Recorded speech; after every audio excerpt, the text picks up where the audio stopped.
This new data on the antioxidant content of thousands of foods revolutionized the way my family eats. For example, you've known me as a veritable green tea fanatic, not because I particularly like it, but because that's what the science said was the best thing to drink. But that was before 283 beverages were tested. I don't think I could even name 283 beverages. They tested everything from Red Bull to crowberry liquor. Let me pull out a few. Water has 0 antioxidants, as does Red Bull. At this scale, Pepsi, Coke, and cow's milk get a 1. Glass of white wine, cup of red tea, black tea, green tea, red wine, 7 times the antioxidant power of white, but neither as good as grape juice. Here's a shot of espresso, cup of coffee, and matcha tea. Tea made out of powdered green tea leaves, which is what I've been drinking. But what is this? I mean, what beverage could possibly be better than actually eating green tea leaves? Matcha has met its match. In terms of antioxidant power, the healthiest thing to drink on the planet Earth may be hibiscus tea. So like Red Zinger blows everything else out of the water.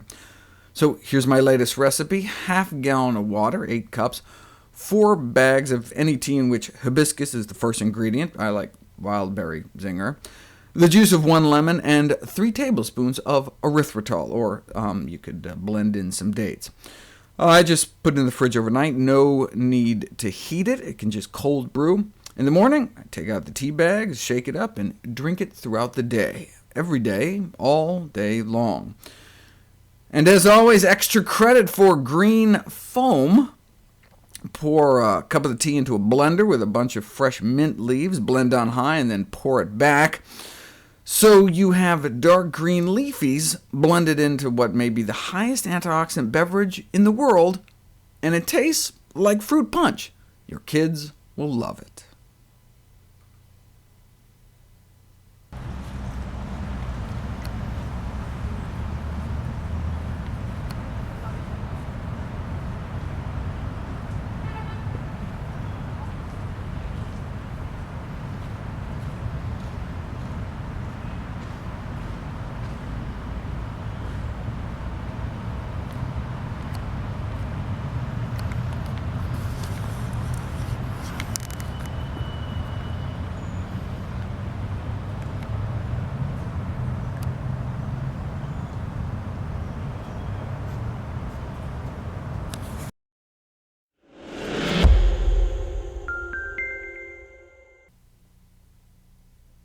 In my comparison of the antioxidant content of 282 beverages last year, hibiscus tea came out number 1, so my family switched from drinking matcha green tea to the hibiscus fruit punch recipe I shared in that video.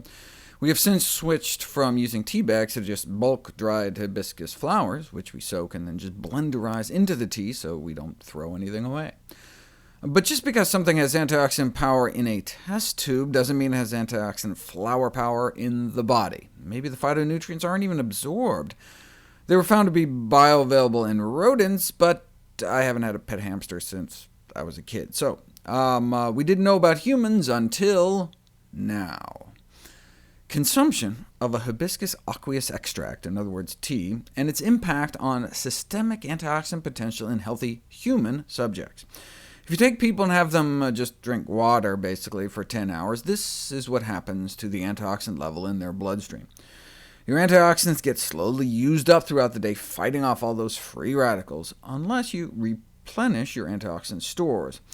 Now, it's hard to get people to fast for 10 hours, so in addition to water, they gave the study subjects something they knew wouldn't mess up their antioxidant measurements: white bread and cheese. So this is what happens when you eat water, white bread, and Gouda all day. What if instead, at the beginning of the experiment, you give people a single cup of hibiscus tea?